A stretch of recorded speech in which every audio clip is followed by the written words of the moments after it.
Welcome to the 19th season of the Fredi, Schiff, Levin Lecture Series. I'm Chris McCarthy, the CEO of the Provincetown Art Association Museum, and it is so nice to see you here in person at PAAM to kick off our series, as well as for those of you who are live streaming with us tonight, thank you for joining us that way as well. Through these conversations, we remember and honor Fredi, Schiff, Levin and her legacy as a member of the Provincetown arts community by inviting artists, curators, authors, and scholars to speak at PAAM. I'd like to extend a special thank you to Tony Levin and the Levin family for underwriting this important annual program for almost 20 years. Thank you for joining us. For those of you who've attended the lectures in the past, we've changed up the format this year, so our lecture tonight will be more of a conversation. As you can see, I'm joined by the photographer Rowland Scherman and the curators Jane Paradise and Andy Wentz to discuss the exhibition that's in the Duffy Gallery right around the corner. Spirit of the 60s, which features some of Rowland's iconic photographs and ephemera from the 1960s, is an incredible exhibition. And I'm going to sidebar by saying that I was actually at Reagan National Airport a couple of weeks ago, and one of the photographs that's in this exhibition was in an exhibition at Reagan National Airport, and it looked better here, I will say. So I am going to ask you to join me in welcoming our speakers and kicking off our 2022 season. Thank you. So I'm going to start by throwing out a question to Rowland. A good place to start is how you started doing this. Where did you pick up your first camera? How did you get into photography? You're kidding. I'm not. That was a question that was sent to us. They want to know. A friend, I don't know, a dozen years old, a friend who was 14 years old had a darkroom up the street, and he developed his own pictures and printed his own pictures, and I thought that was fabulous and amazing. Cut to 10 years later, I got a job at Life magazine darkroom, a summer job, coffee getter, chemical mixer. Darkroom, Life darkroom was 30 or 40 darkrooms and dozens of guys, and they were on the 33rd floor, and 34th floor was where I was mixing chemicals. It was gravity fed to the next floor. And while I was doing that, I was meeting all the photographers that came through Life magazine. These guys were so dashing and handsome, and just came around from around the world, and great pictures. I was so smitten by the whole idea of it. So I thought, maybe I don't want to write and be an English major. I want to take pictures.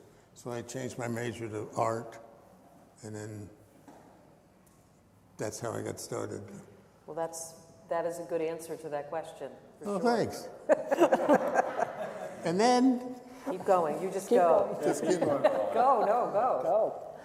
That same summer, I was making enough dough to buy a real camera, and Nikon had just come out with their S2, which was just like the German cameras, but better.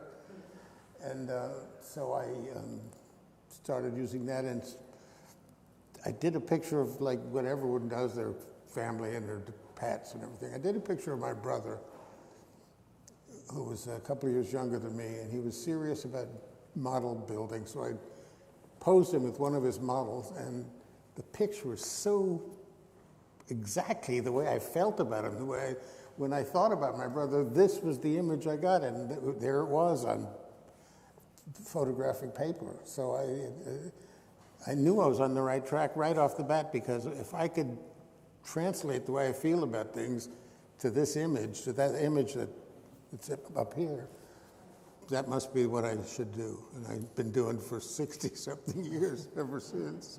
And you're exactly right, because when you look at the photographs in the other room, you capture an image, a moment. You capture a moment. It's not like someone's posed for a picture.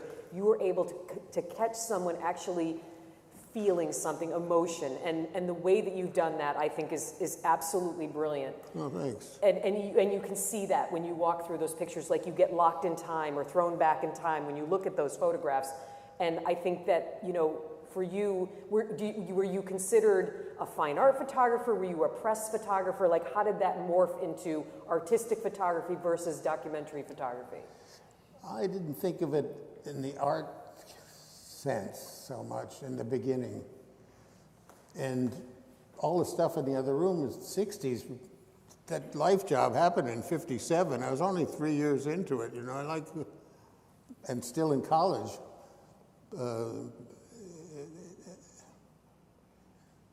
I was pretty lucky. Kennedy made a speech about not doing what country can do for you, but what you can do for it.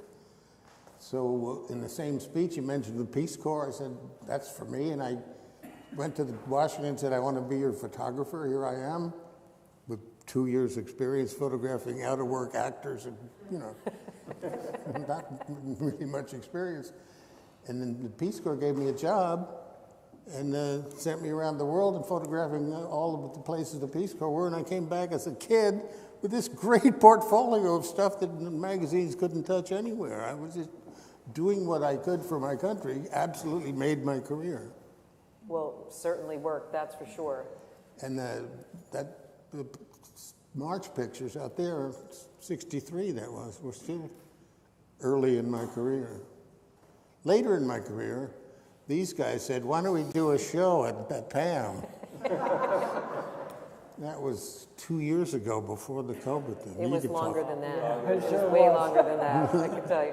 How did you get to Cape Cod, Rowland? The family stopped in at my uncle's place in Truro every summer from 47 to 77. And then, well, we all scattered around, but when you get toward the end of your working career, you think about where you want to go, and you remember those summers in Cape Cod. I'm sure I'm not the only one that feels this way. But those of us, when we were about to retire, where should we go? Cape Cod. And it hasn't changed all that much. I mean, it's changed, but not really. It's still a wonderful place that always was. All right, I'm going to shift a little bit to Jane and Andy. So what was the brainchild behind, obviously it makes sense when you see the exhibition, but what were you talking about, your conversation about getting Rowland to show here? Well, I met Rowland actually a long time ago at Bob Korn's photography place. So that's where I met Rowland, when Bob Korn was printing some of Rowland's work. And I was like, oh my God, and here's this guy who lives on the Cape in Orleans, and I'd really never seen much of his work. And so Bob Korn had introduced me to Rowland's work, and then I met Rowland and started looking at the work, and I was like, oh my God, he's here and nobody knows this, or very few people here knew as much. And then I roped Andy into it. Yeah, that's And what did you think, Andy, when you first saw this body of work? Like, what was your reaction? Oh, it has to be shown. It's so relevant for today. The civil rights movement, everything. Great. Thinking of it as a kid, all the music that I remember from, his great... The 60s. The 60s. Might as well say it. Dennis Chopin, all of them. You just had them all. And We have to insert here that Bob Korn is a master printmaker, has a cute gallery in East End. He made all the prints that are in the other room, and we're so lucky to have him on the Cape. He's really one of the great. Technically, they're one of the great printmakers so rich. there is. They're just beautifully done. So here's a question, Rowland. The way that you were able to capture an image with film, how was the transfer to digital for you, or did you not? Kicking and screaming and dragging and... Did you hold off as long as you could before you started working with digital cameras? Well, yeah. It's not only that, but in the last days of analog photography, film was as good as it ever was. Lenses and cameras, analog cameras were as good as they've ever been. Sneaky, and all of a sudden this new, digital idea comes through, and it catches on faster and more deeply than anyone would have imagined. And I had a terrific darkroom making wonderful prints, but there's certain things about the digital world that if you do it right once, save, it'll always be good. And you don't have to do that dance in the front of the thing. Oh, God. What's that noise? Oh, it's my phone. I thought I turned it off. Jane, Unless- how about you as a photographer? How was it for you to go from film to digital? I loved it. You loved it. Yeah, so the reverse is true for me. I hated the darkroom. I hated the smell of the chemicals. It always gave me headaches. So when digital came along, I was right there. Well, I was in fashion photography, so it was a little different. I kind of rejected going into digital. I love the idea of using the cameras and seeing the actual models shot. But then all of a sudden it's like, wow, it made our lives easier. Why wouldn't we use it? Right. I'm pretty sure that if Ansel Adams were to come back from heaven, he would probably go digital too. Yeah. Probably. Might be a giant digital camera, but Yeah, it right. would still A big be. 4x5 digital. Well, they do have they have 4x5 10 digital cameras. digitals, 4x5 digitals. This was a question that was actually sent to us last week. A woman saw the exhibition and wondered about the orientation change of Bob Dylan's photo onto the cover of the album. In the photo, he's facing left. On the album, he's facing right. Why is that? The art director, whose name is Bob, I can't think, I know Whoever there's the a art bunch of Bobs director in the is audience. But I know from an art director, we did that all the time. We do that all the time. And it might have been. apparently he wanted the face to be facing right rather than left. Yes, yeah. And Because on a newsstand, maybe they like people facing right rather than left. My logic is And where it's open. where it's open, you put The album the is album open cover and you pull it in out. towards the face, not towards the back of the head. So That makes would be, sense. Yeah, that you makes know, sense. so- I hope she's watching tonight, so we answered her question. And so, Roland, one of the things I overheard you saying when you were walking through the galleries when the show first went up about you had a press pass and a camera, and no one questioned you being where you were. Like, how did that happen? Like, how were you able to? I'm not sure who they asked before they asked me to do it. USIA said, we need someone to cover the march.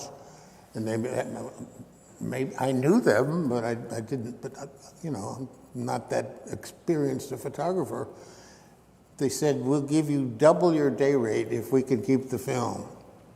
Oh. So probably all the other photographers said, screw you, I'm not doing that. And I didn't know what I was doing or what ancillary rights were to the kind of pictures. I just shoot every day and you make $100. Today I made $200. Wow. But I had a little badge saying, on official assignment, United States government, March on Washington.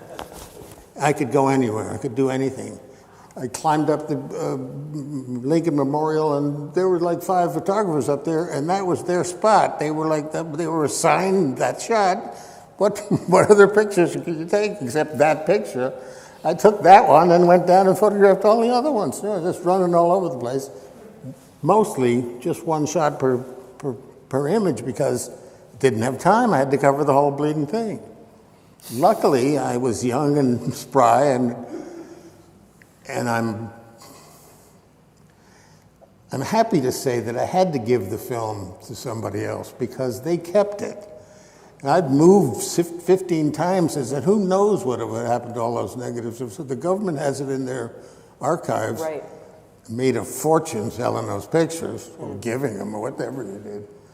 But I hated them for the longest time. Ask not what your country can do for you. Ask if they can take your intellectual property forever.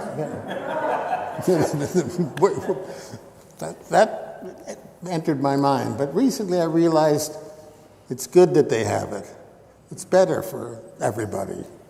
And also I would have had to, you know, take care of it all that time. Yeah, that's a big responsibility. And a number of the works came from the Cape Cod Lighthouse Charter School in Harwich, which you donated to the school, right? Yes. And talk a little bit about that, why you did that and how the collection is used. It was the idea of Mary and Davy Hartford, who had the gallery that started all this. That's where I met Bob Korn and so forth. And they were happy to have it, and they had a wonderful show. We thought with a grant somewhere, and if anybody's listening, we could have a dozen shows like that and have it in many schools all over the country if they wanted to go that way. So You'd have to ask the people at that school how effective it was. The kids seemed to really like it. They do, and so a lot of the photographs are in all the different teachers' offices. So they've hung them in the offices, and the instructors got a chance to choose which photographs they want to hang in their offices. So they're hung in the hallways as well as in teachers' offices. And kids are writing essays about him and all that sort of thing. Just exactly what we were supposed, what would be good about. Well, and that makes a lot of sense. I mean, we do a lot of work with young people here looking and writing about art, but having that as your teaching tool when you talk about civil rights or music or whatever, having those I think is way better than reading it in a book. And they did the research, all the write-ups on the March on Washington, and those photographs were all done by the Cape Cod Lighthouse School students. Yeah. So it was a collaboration. So talk to the audience a little bit about your process, about how you figured out what you were going to do. How'd that work? There were a lot of photographs. Like, what's a lot, Jane? How many? Like, what's a lot of like hundreds? Like, what were you looking at? There were hundreds of photographs, really, and we could have hundreds and hundreds. Some were framed, some were not framed. We had some printed. We had 3 or 4 printed that were considered iconic Rowland Scherman photographs. Like it'll come up. One of the Bob Dylan one. So we had that printed. The icon of the iconic Edith Bob Dylan greatest Lee hits. Payne. The Edith Lee Payne, which is the March on Washington photograph, and the Treehouse. Judy and Joni in the Treehouse, Life Judy magazine and story. Joni, right, in the Treehouse. So we had those printed. The rest of the photographs, some Rowland had, some Bob Corn had, some the Lighthouse Charter School had, and some Mary and David Hartford had from the gallery that they had in Orleans. But all told, there had to be at least 200. Yeah, well, even just in Orleans, there was 200. That's true. So, God knows how many hundreds. Anyway.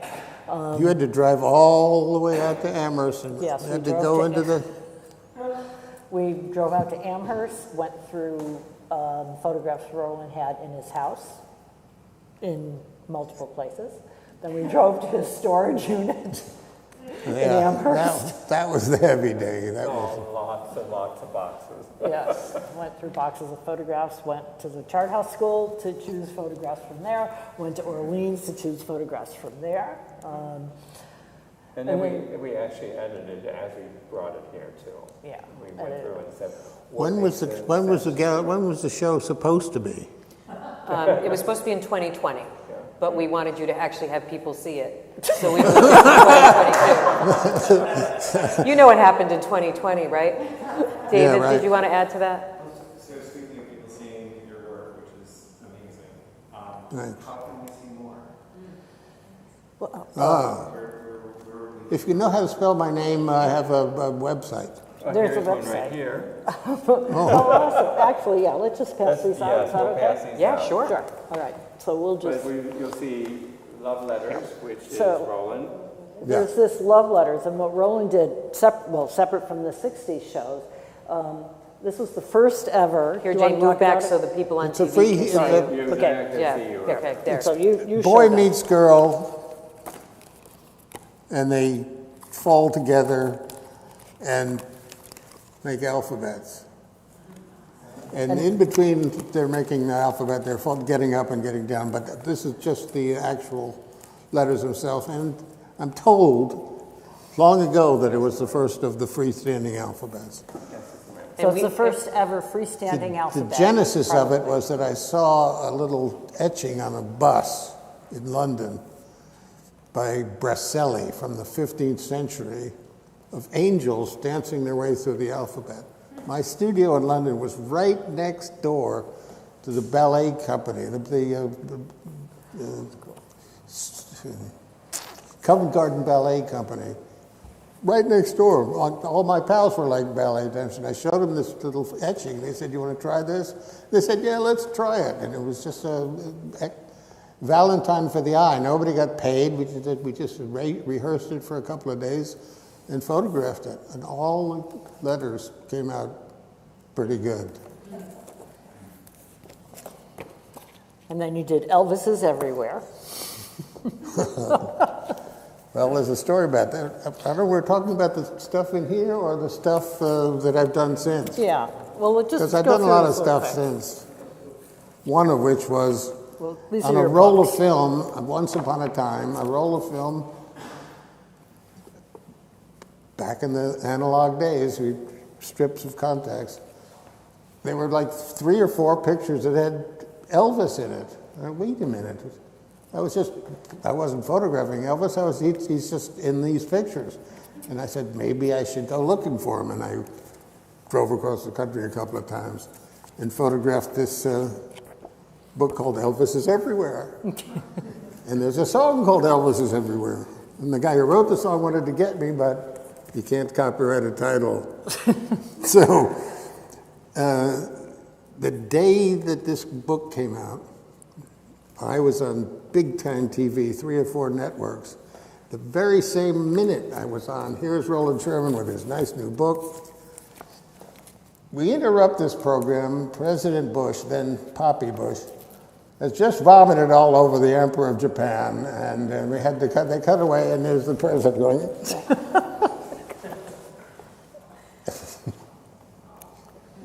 it's just another reason not to vote Republican.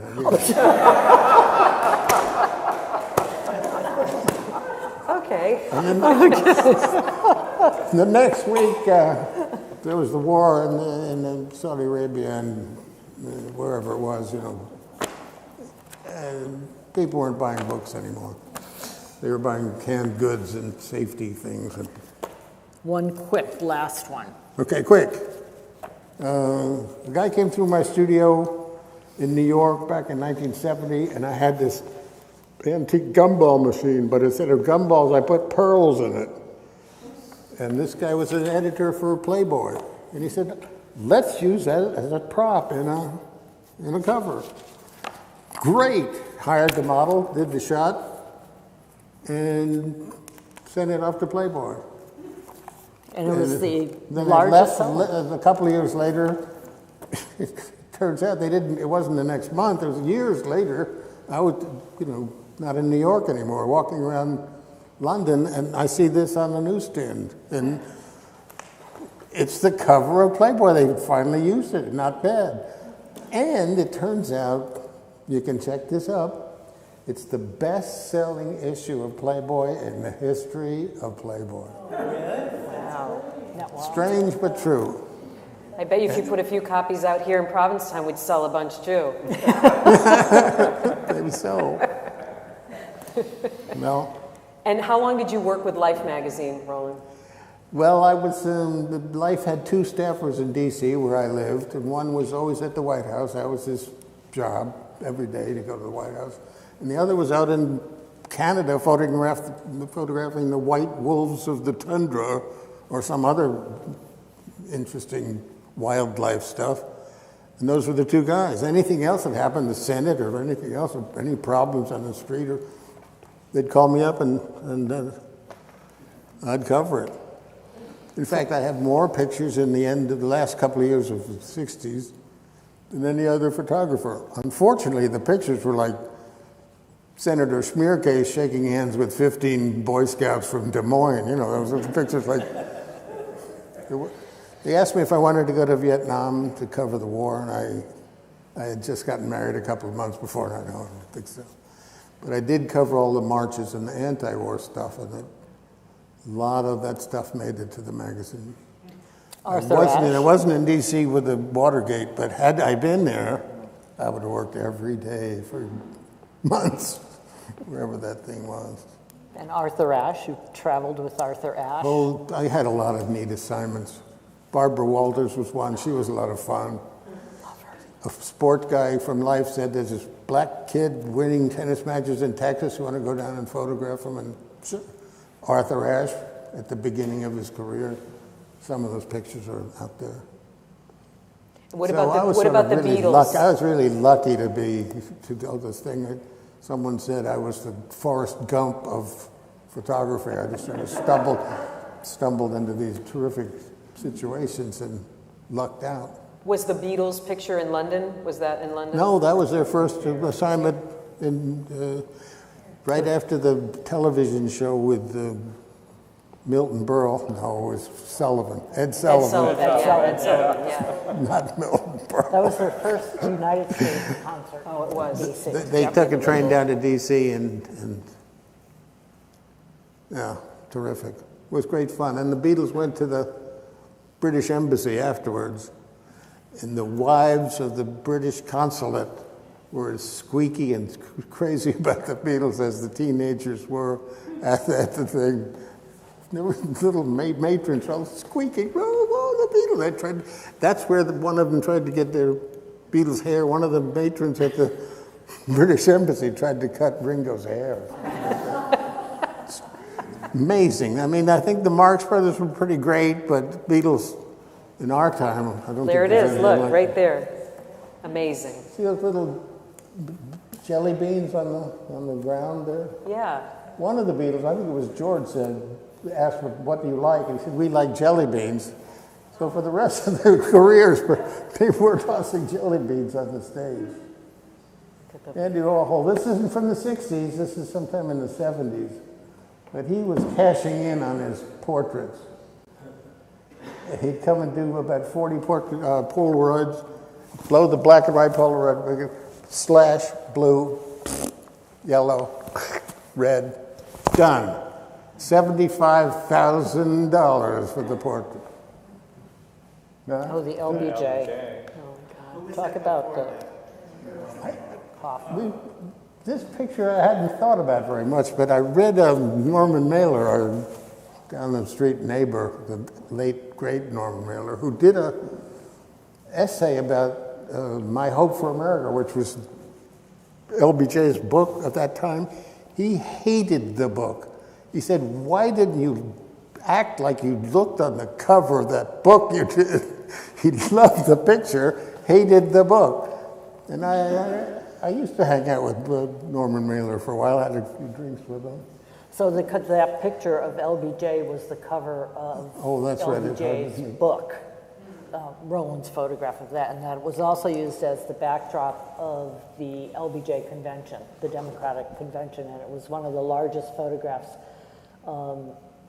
ever made. Ever made. It's the largest photograph ever made. I can't get Jane to believe it, but it's the largest because photograph of Norma ever Holt's made. pictures out on the wharf. Those Yeah. great pictures she did.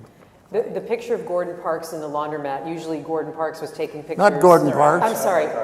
I'm sorry, Arthur Ashe. Where was that? Where? I think it was somewhere in California. That's just the best. That's one of my favorites. Where I met up with him was in Texas, and he was the only black kid anywhere near the country club where he was playing at. And then he said he had to go back to L.A. because he had some stuff at UCLA, his alma mater. So I'll drive with you. So we drove across the country. Wow. See this picture here? That's, Splish Splash, Bobby Darin. Bobby Darin. I love this guy because he got up to stand and say words at the March on Washington. That's one of the pictures from there. But what he didn't do, which I think is great, he didn't sing. He just got up and said, I'm with you, I like what you're doing, but how could you do Splish Splash or something like that and try to get people's interest in the March on Washington? I thought that was pretty cool of him not to like, it's about me and how do you like to hear my song? No thanks. That's a great one too. He's not what's his name? Sammy Davis. He is not laughing at my joke, I'm sorry to say. He's laughing at a joke that Harry Belafonte, the director, was talking about. Luckily, I caught this great smile. I should think that should be black and white. I don't like green halos. So how did you decide what you would do, black and white or color? How did you just No idea. No idea, just kind of. No, I shot color in Woodstock, and it should have been black and white because the film I used wasn't Kodak, and it all turned pink. I don't want to say what film it was, but it wasn't any good. There's Kennedy. This is the one that was in Washington. Kennedy. This is the picture from the march, that lasted. This is the one that she's become the poster child for the march, and her picture is on buses, on flags, anything to do with the March on Washington, that picture shows up.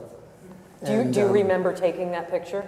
I do remember it, and then the person who is of Edith Lee Payne, she saw it on a calendar somewhere, and the BBC saw it too, and they tried to find out who she was from that picture, and they did, and then they found out who did. So they got us together for the 50th anniversary of the march, and we got to be instant pals. We're still pals. We email all the time. That's the picture that's She up lives in Reagan. Detroit. She's a grandma, and she's still actively politically. She's Wow. pretty smart. Who else? Who has some questions Got from some the questions? audience? That's it. That could be it. Anybody have questions from the audience? Or go ahead, Carl. What's the process? Was there a process in your own mind, starting mostly as a chronicling, then becoming more? Do you think of yourself as an artist at some point? Was it just kind of a process? There was artistry from the very beginning, that's clear. So, what consciousness did you have about the artistry of it? So basically the Yeah, I question got it. is, I got it. so the question from the audience is, when did you realize that about the artistry of your photography and you consider yourself an artist? I do, but it took a while. The argument about whether photography was an art has been going on since artists started looking at photographs and saying, gee, I wish I could paint like that. Or maybe not, I don't know. But for me, it was a job. A magazine was looking forward to getting what they needed you to cover, and if you covered it well, it got in the magazine, and they liked you for that. So that part of it was a job, journalism, photojournalism. But then when I moved to Britain and not working for Life magazine, in fact, not working really much anymore, I'm totally freelance and not working much in Britain either, I started photographing just for my own pleasure and liking the pictures, but not knowing anything where to sell them or how to. I started thinking, maybe I'm an artist. Maybe I'll just be a starving artist. As it happens, the gravitas of pictures that are 50 years old grows. You don't realize how that's going to happen when you shoot them. You're happy it shows up in Life magazine, but the week after that, people are wrapping fish in it. It's like Life magazine was only that one. So, having seen the work in there, which I'm quite proud of, and I'm happy that you got around, not only got around, but worked your ass off to get the pictures up there, I realized something that a journalist said at the beginning. One of the guys that reviewed the show said, well, with all the troubles that were going on, the black kids are getting blasted away by fire hoses in Birmingham, and the war in Vietnam, and all the trouble and race and blah, blah, blah. Your stuff is all upbeat. And I said, you're right. I am upbeat, and I wanted to cover that stuff. I didn't get to cover a war. I didn't win a Pulitzer Prize either, but, You won a Grammy. maybe I want to. You won a Grammy. You won a Grammy for that. I forgot about that. That's true. What about, how was it working? So the answer to the question is, countries. late in life, I started feeling I was an artist rather than just a journalist. Go ahead, Jane, ask your question. Yeah. How was it working with Robert Kennedy? He was a wonderful guy to hang around with. He was so upbeat. He liked the Beatles. He was an idealist, but he knew how to get things done. He was just, the crowds adored him. The nuns even liked that. Everywhere he went, the crowds got bigger and bigger. And had he lived, there was no question he was going to win. And had he won and been the president, our lives would be totally different today. I don't think there'd be a war in Vietnam, or at least as grim as it finally ended up to be. Upbeat. Hope. Buddy, do you have a question? Yeah, I don't understand how you get access to public events. How do you get access to the privacy of some of your pictures? So the question is, how do you get access to the privacy of your pictures? Knock, knock, knock. Who is it? I'm from Life magazine. Oh, come in. And then, if it wasn't Life magazine, you can tell them it was. Because they won't check, and they know you're not bullshitting because, you know, they saw your work the other week, you know, in the magazine. So that's one way. The other way, 2 cameras. If you carry 2 cameras, they think you know what you're doing, and you get to. That's good. Mike? Rowland, are you working on anything now? Are you still taking? I've got 2 or 3 unfinished essays in my head, and not really enough energy to go traipsing after doing them. If they fall in my lap, maybe. One of them is, back in my day, marijuana you could get in trouble with marijuana. Now there are signs all over the world, I mean, all over Massachusetts. Can we get you some marijuana? We'll deliver it to you if you want. It's a totally different, absolutely totally. So I thought I'd do a thing about all the funny signs. That's one way. And the other thing is I started working on it a long time ago, but it's caught up and past me. And that is, I think, the end of gasoline-driven automobiles is upon us.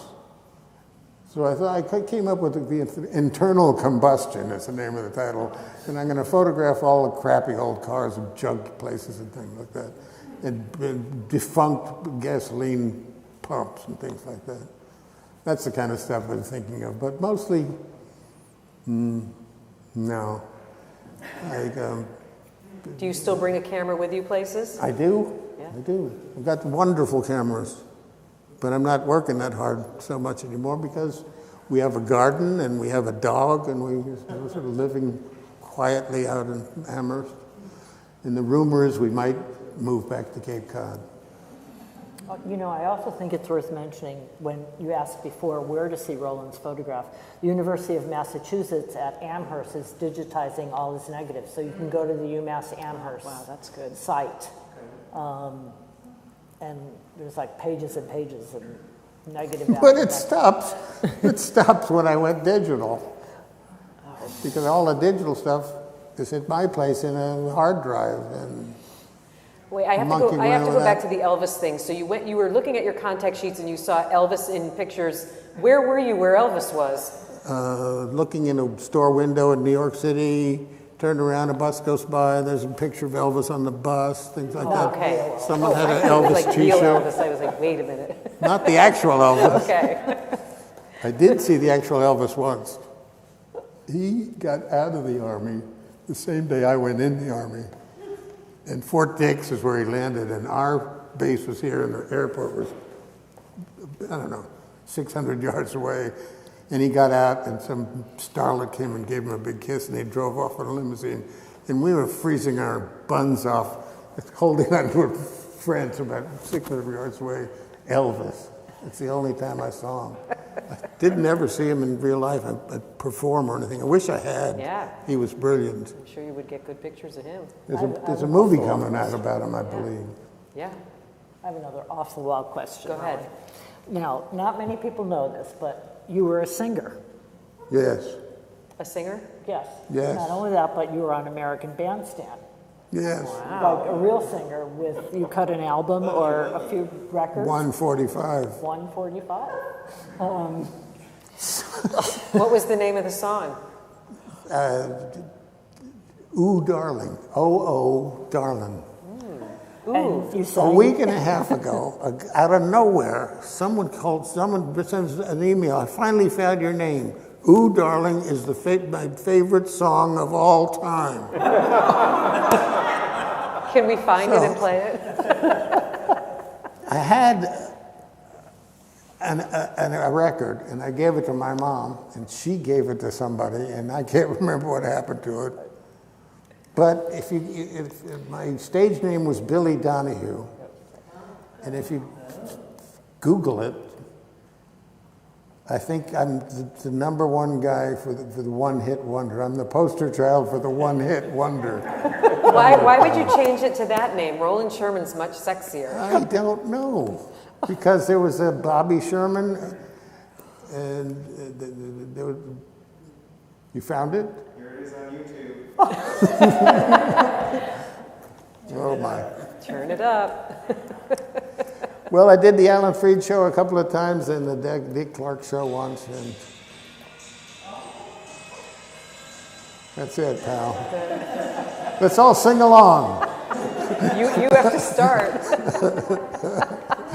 Okay, so for those of you watching at home, that's Ooh, Oh, Oh, Darling by Billy Donovan. Donahue. Another reason why it wasn't a very good name. Oh, I know. It's too I Irish. couldn't even remember when I was signing autographs what my name was. You just said you got out of the Army. Where did you go? And why? Fort Dix. Eisenhower was president. We didn't go anywhere. There wasn't a war then. I was there 59, 60, 61. So That's where we were there. Did you go to the Arts and Crafts Center at Fort Dix? That's where that was my job, teaching photography at the Arts and Crafts Center at Fort Dix. I wondered what your job was. Your job was. And picking up cigarette butts, that was about it. Well, they gave the cigarettes. That's what we. It's just an hour bus ride from New York City, though. That was good. Jimmy Hoffa. With handcuffs on. Did you notice the Yeah, had that's the a good one. handcuffs? Yeah. What happened to him? The question is, what happened to Jimmy Hoffa? Shall we end this on a big laugh? That was pretty good. Yeah. Does anybody else have any other questions? I think if you're willing, you can walk. Roland would be, I'm sure, and Jane and Andy would walk you through the exhibition and could talk about some of the pictures specifically, if that would work. Okay, well, thank you. And our next lecture is coming up, and I can't remember what the date is, so look at our website. But we have really a great series this summer. We're trying to get our backlog of exhibitions from 2020 back on the walls, but make sure you come and see what we have going on, because they're really exceptional. Is it July 21st is Jane Anderson, who is the great niece of Edith Lake Wilkinson, who was an artist whose work was packed in a trunk for decades, and we're unpacking the trunks. And Jane is going to be here to talk about not only the exhibition, but the documentary she made about her great aunt, and we'll be screening that as well as part of our programming. So thank you again, everybody. We really appreciate your support, and let's go look at Roland's show.